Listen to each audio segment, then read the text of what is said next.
Buenas noches, amigos y amigas, ¿qué tal? Bienvenidos, bienvenida, gracias por estar en sintonía de Gente Ve Opiniones. Hoy nos unimos a esa lucha que tenemos que hacer todos y todas contra el cáncer de mama. Este mes debe servir para concientizarnos, para reflexionar en torno a esta importancia, concientizar a toda la población sobre el riesgo que existe y la oportunidad que tenemos de una detención precoz. Por eso es importante la autoexploración y por supuesto la revisión médica para prevenir, para poder tener alertas tempranas y evitar tantas víctimas. Hoy vamos a hablar con el licenciado Orestes Ortiz, ministro de Agricultura y Ganadería, para conocer los avances de este importante rubro para nuestro país. Bienvenido, ministro. Muchas gracias, Luis. Buenas noches al pueblo salvadoreño. Bueno, para comenzar quisiéramos hablar, que nos hiciera un estatus de cuáles son los principales avances en el sector económico que tiene que ver con la agricultura. Yo tengo mis datos que hay un incremento del 4.6%. Sí, definitivamente el año 2016 el sector agropecuario impulsó el crecimiento con una participación del 4.6% del Producto Interno Bruto. Y ahora, este año, al recibir del Banco Central el informe del segundo trimestre del año, es decir, al 30 de junio, agricultura o sector agropecuario en su conjunto sigue estando en los 4 motores que impulsan el crecimiento de la economía en el país. Eso tiene que ver con un conjunto de políticas, pero fundamentalmente yo quiero destacar la confianza de los productores agropecuarios, la confianza en invertir, en trabajar, en ir al encuentro de la política pública que venimos impulsando con el gobierno del presidente Sánchez Serén. Y bueno, este año es un año que le vemos nosotros una proyección importantísima, crecimiento de la producción del café, según el pronóstico que nos han entregado los técnicos que hacen este análisis año con año. Vamos a pasar del 1.000.000 de quintales después de haber caído a 600.000 cuando el ataque más violento de la roya. Son signos ya de haber superado la crisis, Son ¿verdad? signos de ir ya avanzando. Este es un conjunto. El más importante, destaca el análisis en sus conclusiones, es que está produciendo ya el nuevo cafetal, el renovado. El segundo es que la asistencia técnica ha tenido efecto en el combate a la roya, porque no es lo mismo que uno solo busque la solución de los problemas, como automedicarse. Claro, hay que buscar a los que saben. Es los que saben. Y estos saben porque hay detalles como, por ejemplo, no solo hay que echar o aspersar el fungicida, hay que saber que la boquilla de la bomba tenga el calibre adecuado, por dónde se le hace la aplicación. Todo eso los técnicos han venido trabajando intensamente desde el 2014 en las 6 cordilleras cafetaleras. Eso también tiene ya un aporte en que se pierde menos cada año por efectos de la roya.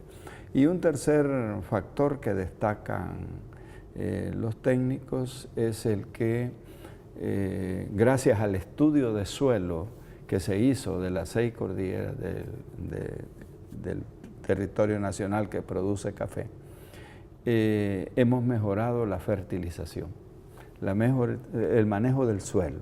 No es otra cosa que manejar y recuperar las capacidades del suelo. Y por último, que es importante mencionarlo, es que hemos tenido un año que ha alcanzado el promedio de los últimos 30 años de precipitación. Hemos tenido un año muy bueno, sí, y para el cafetal eso ha sido importantísimo. Luego, por supuesto, esto nos anima porque son recursos para la economía del país, para los caficultores, es generación de más empleo, desánimo a la migración rural hacia el campo o hacia el norte.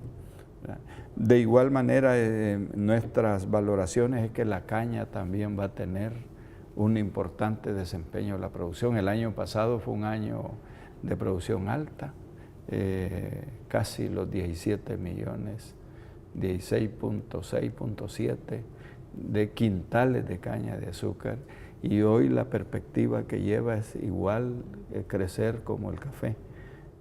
Digamos, ese es otro aspecto a destacar. ¿Granos básicos? Granos básicos que nosotros esperamos que la producción de este año, con este invierno tan bueno que ha sido para la agricultura, pues como mínimo alcancemos la producción del año anterior, pero las expectativas están un poco más arriba, casi llegando a los 27 millones de quintales. Estas son señales importantes. Ha crecido el sector ganadero y lácteo en el país, a pesar que tenemos que luchar con las importaciones de leche en polvo para recombinar. Es una batalla que tenemos ahí. El ingreso de lácteos de mala calidad de otros países de la región. Hemos tomado medidas extraordinarias dentro del marco de la ley para proteger la ganadería nacional, elevando los controles de inocuidad y zoosanitarios en las fronteras, principalmente la del Amatillo.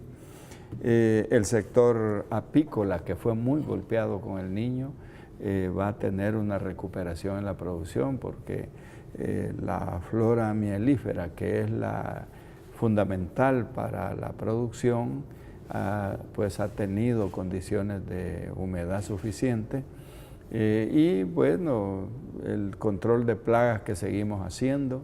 Hemos avanzado en la recuperación, hemos establecido ya un vivero de más de 249.000, casi 250.000 plantas de pinos para reponer los daños del gorgojo descortezador.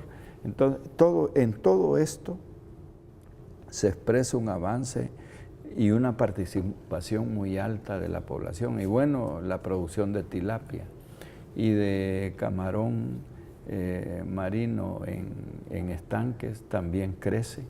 Este es un tema muy importante, y hoy pues hemos entrado en una etapa en el país de darle sustentabilidad al recurso marino. Estamos ya ahorita en plena vigencia de la segunda veda del camarón. Porque ya vamos a entrar a lo de la veda. Me gustaría antes que siguiéramos hablando en términos generales. Luego se ha elevado la producción de fruta, la producción de hortalizas. ¿Qué impacto están teniendo esta recuperación que se está haciendo de los distritos de riego?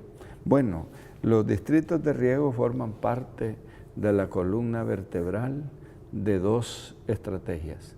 Una, la de la seguridad alimentaria, y dos, la adaptación al cambio climático. Seguimos trabajando en la modernización de Antioquia Norte. Están contentos en Antioquia con ese puente, sí, y esa calle que conecta la nueva. Sí, ya es otro mundo allá. Y se ha elevado la producción, tanto de arroz, caña, frutales. En Antioquia Norte estamos en la segunda fase y preparando la tercera, de una inversión que nos está acompañando China Taiwán ahí. Estamos por finalizar una inversión en Oriente. Estamos recibiendo ahorita un proyecto de riego en Chapeltique con la cooperativa Tamera.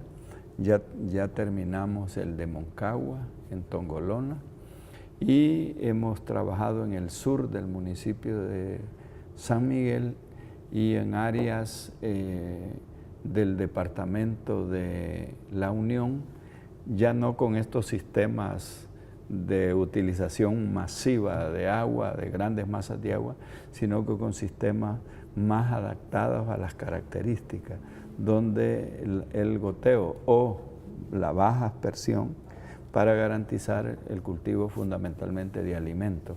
Entonces, este es otro aspecto.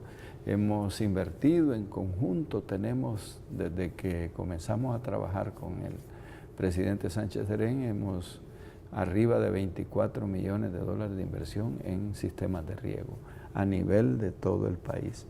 Porque estoy hablando ahorita de los sistemas digamos, tradicionales, Lempa, Caguapa, que estamos por iniciar una segunda inversión de 2,5 millones, terminamos una de 2,5 millones ya ejecutada.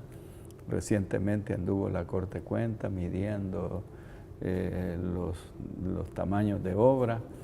Luego hemos proveído de pequeños sistemas, microsistemas en diferentes partes del país, construcción de reservorios y de obras de ingeniería de preservación, porque eso es fundamental para cosechar humedad, para retener deslave, para preservar las microcuencas. Entonces, el trabajo que nos corresponde desde el MAC, el trabajo ambiental para la agricultura. Nosotros en la parte que tiene que ver con la agricultura, porque en el otro campo está medio ambiente que tiene sus propias competencias. Por otra parte, déjeme comentarle, Luis, que hemos avanzado mucho en modernización de nuestras capacidades tecnológicas con las semillas. Se han liberado importantes variedades de semilla de frijol. Y eso tiene que ver mucho con la investigación que se hace en el CENTA, ¿verdad? Exacto, a eso me refiero. El área de investigación ha vuelto a producir para el país. Lejos quedó aquel abandono que casi llevaron a su mínima expresión. Que incluso CENTA escondían los materiales para que los negocios de los que ya conocemos fueran los que tuvieran la circulación de las mercaderías relacionadas con la producción agropecuaria. Luego hemos construido un laboratorio para producir sobre la base de tejido plantas sanas. Ese laboratorio está funcionando, es una belleza. Más de 15 científicos tecnológicos nuestros, junto con los taiwaneses, trabajan ahí produciendo planta para plátano, papaya y papa, que estamos poco a poco transfiriendo a los productores. Ya el productor lleva una planta de plátano con la certeza que va libre de parásitos, de plaga, y con la seguridad que lleva una energía para el crecimiento que la da esta capacidad de producción que tenemos en el laboratorio. Hemos modernizado los laboratorios, el de suelo, que estaba eso abandonado. Estamos terminando ya en la parte final de la construcción del laboratorio de microbiología. Tenemos también laboratorio de química agrícola, de alimentos. Allí apoyamos el Parque Tecnológico Agroindustrial para producir bebidas y alimentos fortificados, algunos ya distribuyendo en el mercado. Algunos han patentado sus producciones, sus fórmulas, sus recetas. Entonces, todo este esfuerzo asociado, además, en la ganadería, a la mejora genética. Antes de pasar a la ganadería, me cuentan también que en la Facultad de Agronomía hacen mucha investigación también relacionada a la seguridad y soberanía alimentaria. Sí, bueno, de hecho esta semana asistimos a la inauguración de un simposio de científicos de investigación precisamente orientada a la seguridad alimentaria y aquí los tuvimos el viernes a ellos. Estuvieron acá, sí. Bueno, estaba el doctor Limonta, que es una eminencia para la investigación, una larga experiencia, entre otros. Era un panel de especialistas. Y déjeme de comentarle que hoy la relación del ministerio con la Facultad de Ciencias Agronómicas es muy estrecha. De hecho, el decano Juan Rosa Quintanilla es directivo del CENTA, representando a la Universidad de El Salvador.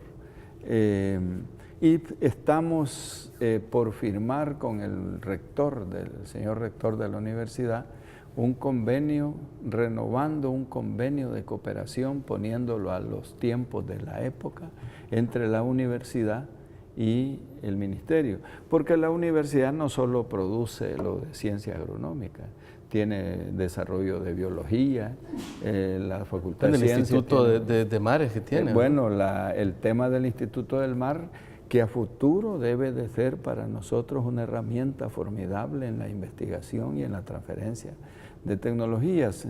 Nosotros vamos a llegar en un momento, y se están creando las condiciones como país, para que un día el mar podamos aprovechar de él toda esa inmensa riqueza. Bueno, sí tenemos más territorio en el mar que en tierra. El continente, exactamente. Y leía yo una nota de medio ambiente ayer sobre la migración de los cetáceos que migran en esta zona. Y el paso de los cetáceos por acá, pues estaban invitando a observarlo, ¿verdad? Que pasan entre octubre y febrero, migran del norte por estas aguas. Tiene que ver con dos cosas que me llamaron la atención. Son varios factores, pero me destacaba uno: las aguas cálidas de nuestros mares, de nuestro mar. Y dos, la abundancia del alimento. Eso indica que es un mar rico. Exacto. ¿Verdad? En especies, en variedad de peces. Entonces el instituto es un, digamos, instrumento valiosísimo que tiene el país a través de la universidad, y que además es donde están las capacidades científicas y tecnológicas, no solo para hacer investigación pura, propiamente dicha, sino para hacer investigaciones aplicadas ya para determinados usos tecnológicos. Bueno, seguimos trabajando en el combate de las plagas de la época, del cambio climático. Gorgojo descortezador, lo tenemos bajo control. Ese es un logro extraordinario del país. El impacto que hubo aquí, en realidad, comparando lo que pasó en Honduras, no es insignificante. Es un pequeño golpe comparado a la devastación que hizo allá. Afortunadamente, como decía el director técnico, el director ejecutivo general de OIRSA, el ingeniero Medina Guerra, que el único país que le había prestado atención a la advertencia del gorgojo descortezador era El Salvador. ¿Y esa fue la clave? Y esa fue la clave, dice, porque El Salvador entonces actuó a tiempo, logró controlar. Claro, no fue tampoco poca cosa. No. Cortamos. Por eso lo digo, en comparación, a lo que pasó con aquellos países. Y allí jugamos un papel, debo de decírselo al país también, fue la acción coordinada. Primero, el organismo internacional que ayuda. Segundo, la integración de trabajo entre medio ambiente y recursos naturales y el MAC. Tercero, la respuesta formidable de los gobiernos locales de las zonas donde están las coníferas en el país y la sociedad organizada. Ese es el tren de aterrizaje al final. Sí, así fue. De eso tuvimos entonces apoyo. Cuba, que trajo la primera misión y nos hizo un panorama. Vinieron dos científicos cubanos conocedores del tema, del tratamiento de las coníferas. Luego vino el servicio forestal de los Estados Unidos, también hizo su contribución, recorrieron igual que los demás la zona, al menos la zona de Morazán y La Unión. Luego vino la cooperación de Alemania a través de la Universidad de Baviera y del Parque Nacional de Baviera. Vinieron 8 especialistas en diferentes temas relacionados con el bosque. En ellos venían 2 investigadores de carrera sobre gorgojo, porque también en Europa afecta, en Canadá afecta, en Estados Unidos también afecta el gorgojo. Es decir, El Salvador se lo tomó en serio. El Salvador se lo tomó en serio y actuó. Y no solo respondieron las autoridades de gobierno, sino que también las autoridades locales y la sociedad organizada, productores, asociaciones de desarrollo, fundaciones, ONGs, estuvieron ahí con nosotros trabajando. Demostrando una vez más que cuando nos unimos somos adelante. capaces de hacer cosas impresionantes. Impresionantes, como dice nuestro presidente, que unidos somos capaces de llevar adelante los grandes esfuerzos que el país necesita para el bienestar de su población. Están pidiendo que hagamos una pequeña pausa, ministro. Cuando regresemos le vamos a entrar al tema del café y luego vamos a hablar de la veda del camarón marino. ¿Te parece? Perfecto. Listo. Una pausa y ya venimos con más.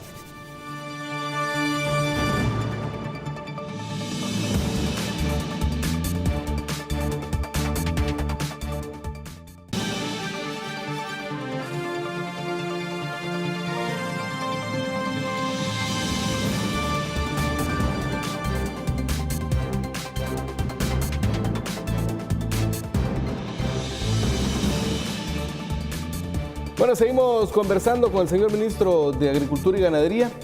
Recientemente, ministro, se celebró el Día Internacional de la Caficultura. En ese marco estuvimos conversando con el director ejecutivo del Consejo Salvadoreño del Café, sí, Hugo Hernández, y con Isa Gadala, de la Mesa Nacional de Cafetaleros. Sí, cómo no.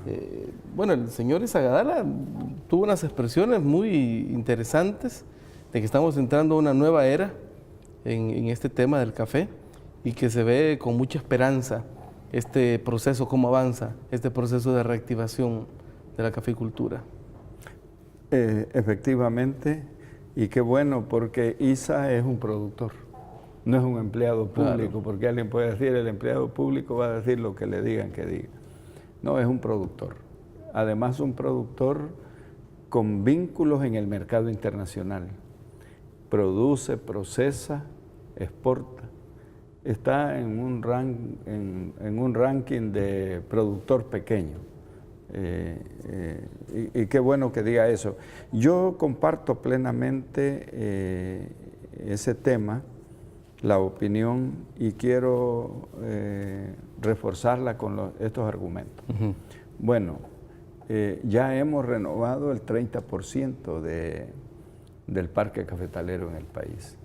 Y en la encuesta y ya está produciendo ese parque. Y está produciendo, como dice la encuesta de los productores. Ese es punto uno. Punto dos, se ha logrado lo que no se había podido lograr después que se privatizó la actividad cafetalera en términos de política pública, ¿verdad? Porque el cafetal siempre ha sido privado en el país. Claro. Tocó fondo. El ataque de la Roya vino a descubrirnos el desastre de los regímenes anteriores con el manejo de la caficultura. Entonces ahora, después de todo ese pasar, vuelve el tema de la unidad nacional y se firma un acuerdo en una mesa del café. Convocado por el presidente. Convocada por el presidente de la República. El presidente es un abanderado de la necesidad de la unión del país, del diálogo, de los consensos, de los acuerdos positivos para hacer avanzar a nuestro país. Entonces, se da esta mesa y ahí se acuerdan para hacer esta esperanza que expresan los caficultores, tiene la base en estos acuerdos, 8 acuerdos importantes. Y hemos dado pasos en ellos, porque yo no me conformo con el 1,000,000 y pico de quintales que vamos a cosechar este año. Mi sueño es que El Salvador vuelva a producir 5 o 6 millones de quintales de café, porque eso va a generar un impulso a la economía, porque ya esta no es la caficultura de las 14 familias. Esta es la caficultura de todos los salvadoreños, casi 22,000 caficultores en las 6 cordilleras, con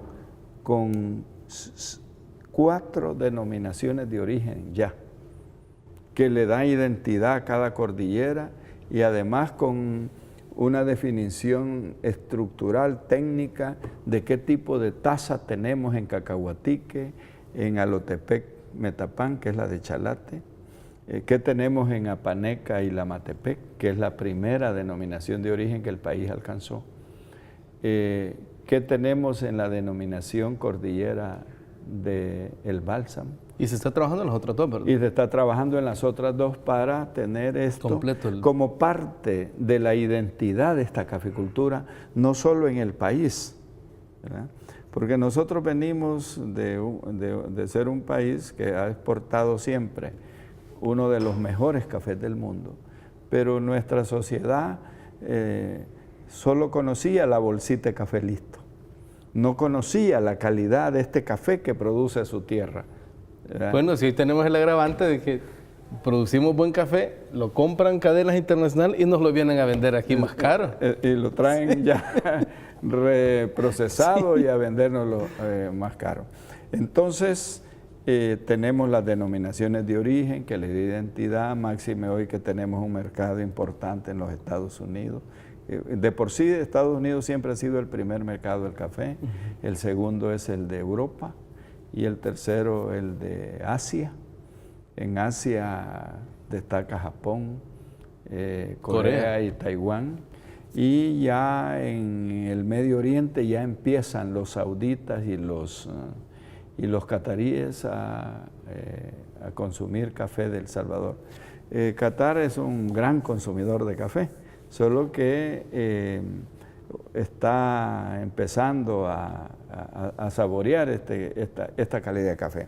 Entonces tomamos 8 acuerdos, de esos acuerdos ya hay avance, hemos presentado a la Asamblea 3 proyectos de decreto para poner en condiciones una plataforma de rescate financiero por una parte y de seguir con una dinámica de renovación del cafetal sostenida de los próximos 7 u 8 años, que nos permitan renovar no menos de unas 100,000 hectáreas de café, para dar esta consistencia a la producción de la que estamos hablando. Entonces ya hay en la Asamblea, estamos esperando que los señores diputados... Ahí está en manos de ellos. De las diferentes, ¿no? Exactamente, hay 3 proyectos, uno suspendiendo embargos, un segundo decreto es la readecuación del fideicomiso del café a estas nuevas condiciones para convertir al fideicomiso en un instrumento de la gestión financiera de la caficultura. Y tercero, un decreto de adecuación del FOSAFI para que permita reestructurar la deuda que vamos a comprar en virtud del saneamiento, porque el caficultor que está endeudado al cuello hay que sacarlo de ahí. Entonces hay que darle aire para que sea elegible y pueda accesar a los nuevos recursos. Y por supuesto un plan de renovación que para el año 2018 la dinámica ha establecido 15 millones, pero creemos que vamos a sembrar 18 millones para acelerar el proceso. Esta semana hemos enviado al secretario jurídico de la presidencia un nuevo proyecto de decreto que esta tarde que se reunió en la mesa lo dimos a conocer, es que la junta directiva del fideicomiso Fantel le está transfiriendo $5 millones a la caficultura para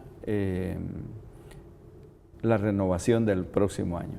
O sea que con eso nos aseguramos ya 12,5 millones de plantas, más un fondo que ya tiene el MAC de 1.4, estamos hablando de 16 millones. Con $800 más nosotros completamos la plantilla de 18 millones para el próximo año. Pero no solo eso, el trabajo de la mesa, además de estos proyectos de decretos, ha intervenido en la gestión financiera. Y ahorita tenemos con el BESI, gracias a un gran respaldo del gobierno de China-Taiwán y en especial de su embajador aquí, un financiamiento que estaba en el BESI disponible para 4 países de la región por $80 millones, ya resolvió el gobierno de Taiwán y el BESI que va a ser solo para El Salvador. Entonces es un préstamo a crédito a tasa de interés bastante blanda, que nos va a permitir impulsar el financiamiento. ¿Eso va a estar disponible para los cafetaleros? Para los cafetaleros, para la renovación. 80 millones. Y a la par de esos 80 millones, viene un donativo no reembolsable de 6 millones de dólares. Entonces, el BESIE nos ha dado hasta diciembre para presentar el estudio completo para elevar a la Asamblea de Gobernadores.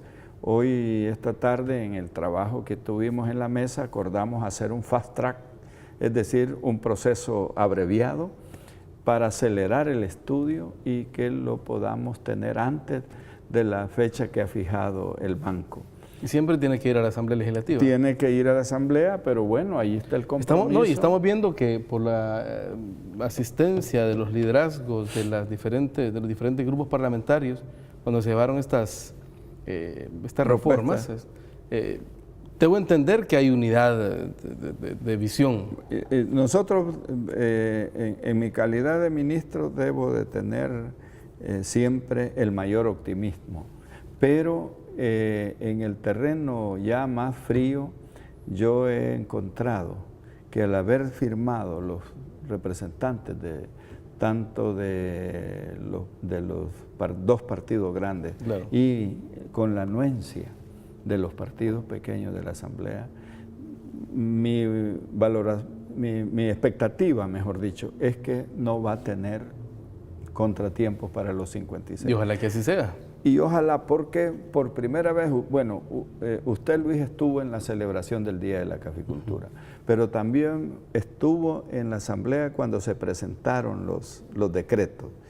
Allí estaban los representantes de las principales gremiales de productores de café del país. Allí estaban Mujeres del Café, Asociación Cafetalera, estaba UCAFES, el Foro del Café, estaba Confras de las cooperativas cafetaleras de la reforma agraria. Es decir, allí estaba el espectro de los que producen el café. Pero además tenemos el respaldo de la cooperativa Barrios, que es una poderosa cooperativa de Oriente, la de San Carlos del Cacahuatique, que están plenamente, que estuvieron el Día de la Caficultura celebrando con todos nosotros la alegría del impulso que se le está dando a la caficultura. Entonces, nosotros tenemos esa buena expectativa, estamos trabajando, ya hemos consultado también con las gremiales para que ellos participen en un mecanismo,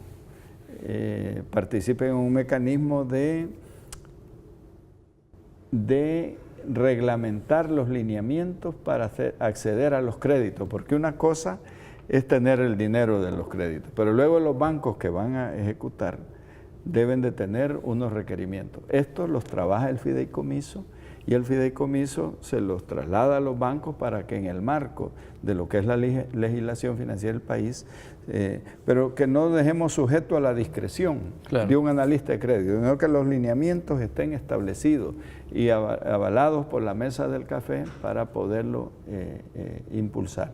De tal suerte que no suceda como ha sucedido en otras épocas, que anunciamos una política y el banquero hace lo que a él le ocurre. En este tema no podemos dar lugar a que haya ese tipo de manejo. Porque esta es la garantía de que los fondos van a llegar realmente a la producción del café. Exacto, donde se necesita. Exactamente.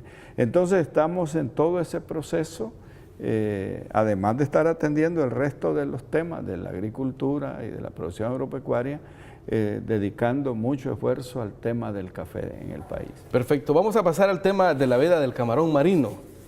No crean que esto son malas noticias para quienes nos encantan los frutos del mar, sino todo lo contrario.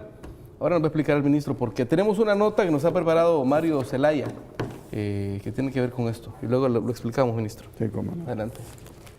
Convocar a todos los pescadores industriales y artesanales a desarrollar la segunda veda del camarón marino. La veda de camarón marino inicia este martes 17 de octubre en todo el país y finaliza el próximo 15 de noviembre. Esta medida se suma a la primera veda que se realizó a inicios del año. Por cada camaroncito que protegimos, este oviposita entre 10.000 y 1 millón de huevecillos, de los cuales también investigadores, y lo confirma la FAO, solo vive el 1%. Quiere decir que por cada camarón hembra que protegimos en la primera etapa, protegimos entre 100 y 10.000 camaroncitos nuevos. El objetivo es mantener el camarón marino y que permita la continuidad del desarrollo pesquero en el país, generando un impacto en la economía nacional. Después de 4 o 5 meses, estas larvas de camarón empiezan a desarrollarse y vuelven al lecho marino, ¿verdad? Donde la mayor parte se convierte en juveniles para alcanzar su primera etapa reproductiva. Aunque existen pescadores industriales que están en contra que se implemente una nueva veda. Hay entre estos pescadores que se oponen a la medida, principalmente la del control, la de tener los GPS, de tener los aparatos de control, porque algunos de ellos los hemos ya detectado, tenemos información que pescan de noche, se meten de noche a las 3 millas marinas.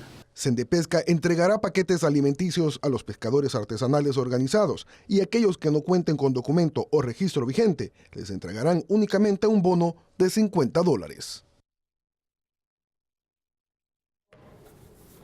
Bueno, una veda cualquiera puede decir, bueno, no va a haber camarón, pero no se trata de eso, ¿no es cierto? No, de ninguna manera.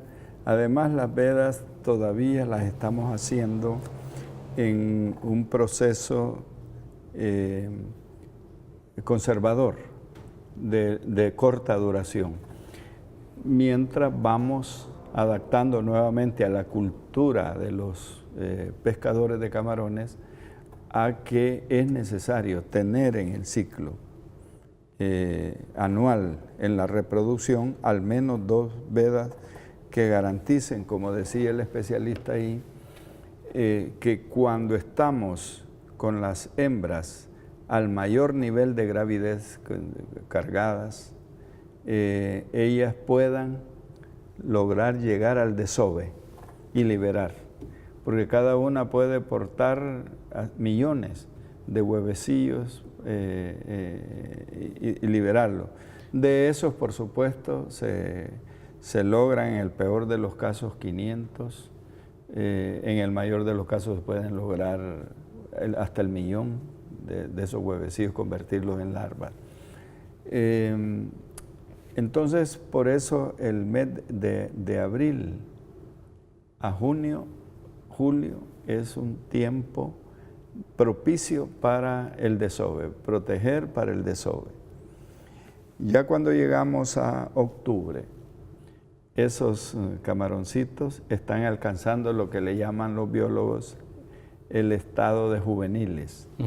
Entonces, esos juveniles necesitamos también protegerlos para que no vengan en la red arrastrados y terminen bien en un cóctel o terminen malogrados en el arrastre. Entonces, estos juveniles lleguen a la estación adulta. En su edad adulta, bien sea como macho, bien sea como hembra. Entonces, este es un ciclo. El camarón se reproduce durante todo el año, pero los ciclos estratégicos son estos, y con base a eso se ha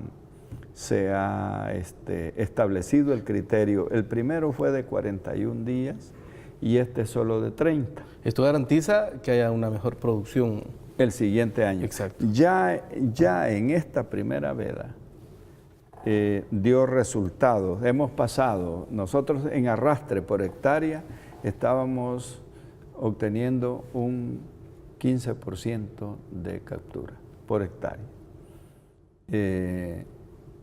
Después de la veda estamos obteniendo el 45%.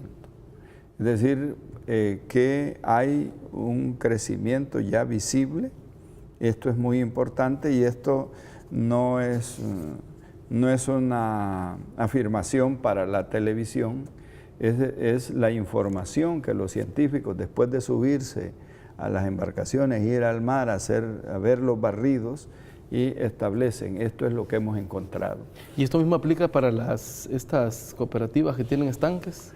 No, porque como la granja en estanque tiene otra dinámica. Otros ciclos. Sí, y ellos se proveen de la larva de de los centros de reproducción de larva que tenemos, de poslarva, de nápleos, y algunos importan. Y entonces este es el que queda para el consumo. Este es el que asegura que no tengamos escasez. Listo. Ahí están, son casi 800 hectáreas en el litoral nuestro que están produciendo, algunas ya modernizadas, como las que fuimos a ver allá a ¿cómo se llama? Sisiguayo. Sisiguayo. En Sisiguayo. Ahí están los muchachos. Sí. Recientemente estuvimos inaugurando una inversión en San Hilario, donde se inauguró un centro de acopio, donde ya tienen ellos sus cuartos fríos para proteger la captura y tener mejor manejo de su producción para la venta. Entiendo que esto también se va a hacer, ministro, en el área de La Unión, que se va a mejorar la cadena de frío, entiendo. Exacto. Bueno, en el proyecto de corredor productivo que inauguró el señor presidente con un financiamiento del BID, si no me equivoco, una buena parte de esa inversión la vamos a ejecutar con Sendepesca y Economía y Obras Públicas que va a trabajar. Sí, además de los muelles y la calle, ¿verdad? Y todo eso. Entonces, ¿en qué se va a trabajar? Precisamente en crear estas capacidades. Capacidades de acopio, capacidades de manejo, capacidades... porque una cosa es vender el camarón aquí para el mercado nacional y otra cosa es prepararlo ya de cara a las exportaciones.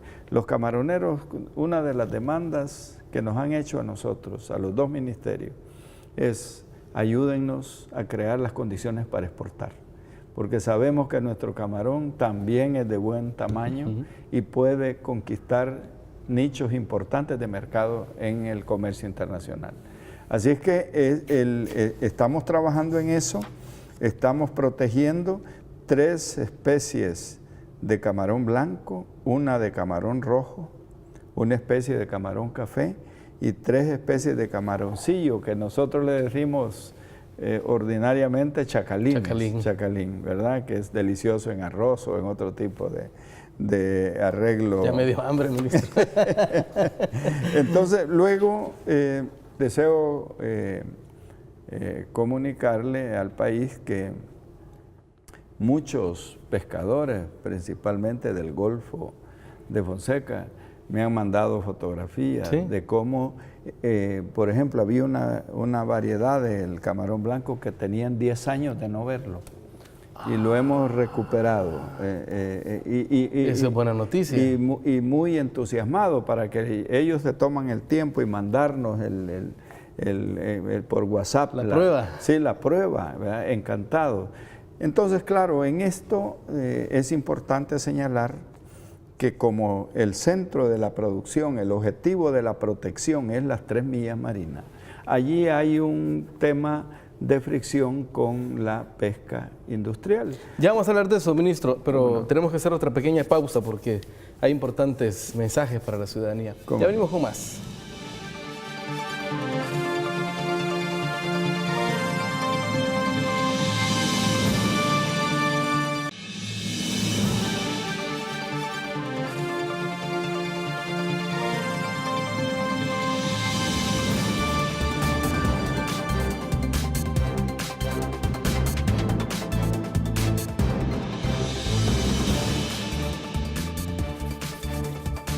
Muchas gracias por continuar en sintonía de Gente de Opiniones. Seguimos conversando con nuestro buen amigo, el ministro de Agricultura y Ganadería. Nos estaba explicando, ministro, alguna fricción que había con la pesca industrial con respecto a la veda.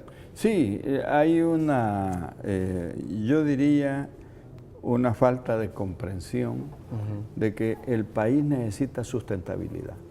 Yo quiero explicarle a nuestros compatriotas, a la sociedad, este tema de la primera y segunda veda lo llevamos al gabinete Antes no se hacían vedas sin llevar al gabinete. Hoy lo llevamos al gabinete económico, donde los señores ministros de los que formamos este gabinete escuchan, hacen preguntas, se hacen explicaciones, se le da tratamiento y después de eso hacemos valer las competencias que nos corresponden.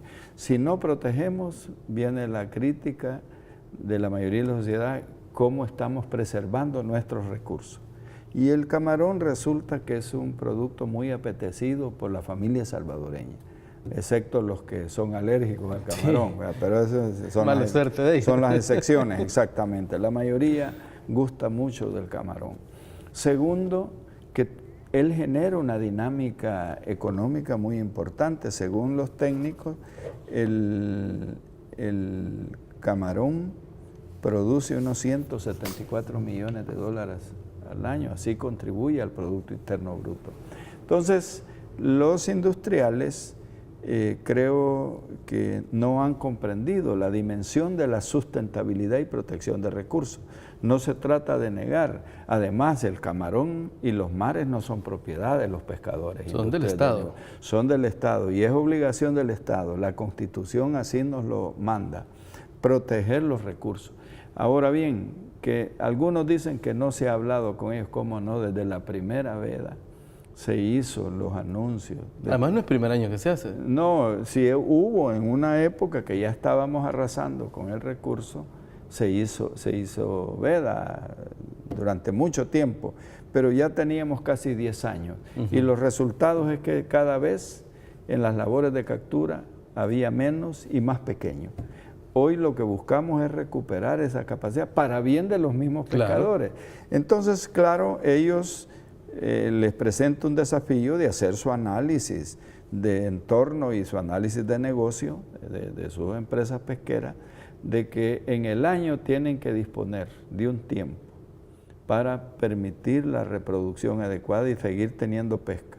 Ese tiempo lo deben de aprovechar para reparar sus embarcaciones, para hacer una serie de arreglos a los aperos de pesca, etc. Pero en el fondo, el tema está en las 3 millas marinas. Este sector que objeta la veda se ha resistido plenamente al tema de la pesca en las 3 millas marinas.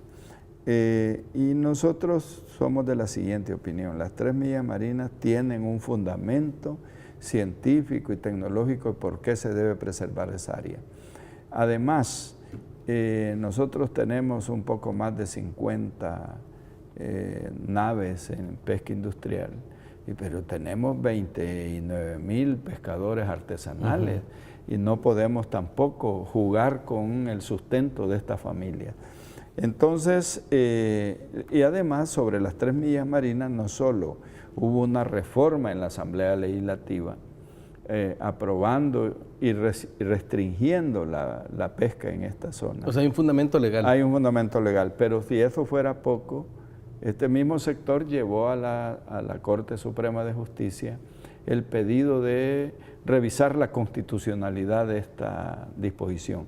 Y la Corte determinó que es constitucional el proteger las 3 millas marinas. Bueno, de las cosas buenas que se hacen ahí, ¿verdad? Exactamente. Y entonces yo creo, nosotros mantenemos toda la disponibilidad de dialogar con este sector industrial, que sigamos conversando, que sigamos buscando consenso, así como tenemos consenso con los caficultores, tener un consenso con ellos.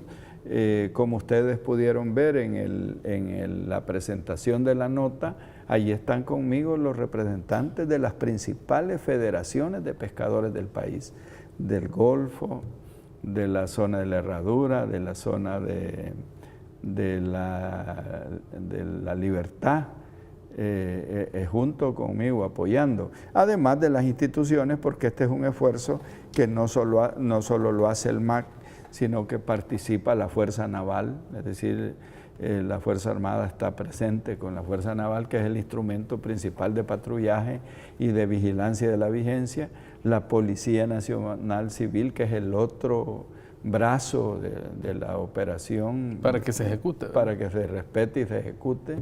y luego la Autoridad Marítima Portuaria, el Ministerio de Medio Ambiente. Es decir, es todo un conjunto de trabajo para lograr que sigamos disfrutando de toda esta especie. Tengo por acá dos comentarios que Sí. llegan al Facebook Live. Dice Barrientos, éxitos, muy buenos avances. Dice Mario Franco, dice, la veda es una medida necesaria para proteger el sistema productivo y reproductivo de los camarones y otras especies.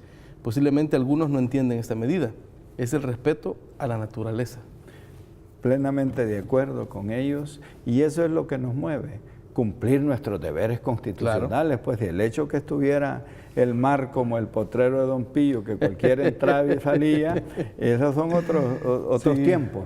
Hoy estamos en los tiempos en donde la agricultura, como dijo nuestro presidente, vive en sus mejores tiempos. Entonces estamos poniendo en el primer escenario de la actividad económica productiva, en la reactivación productiva del país. En ese gran objetivo de hacer El Salvador productivo, estamos participando.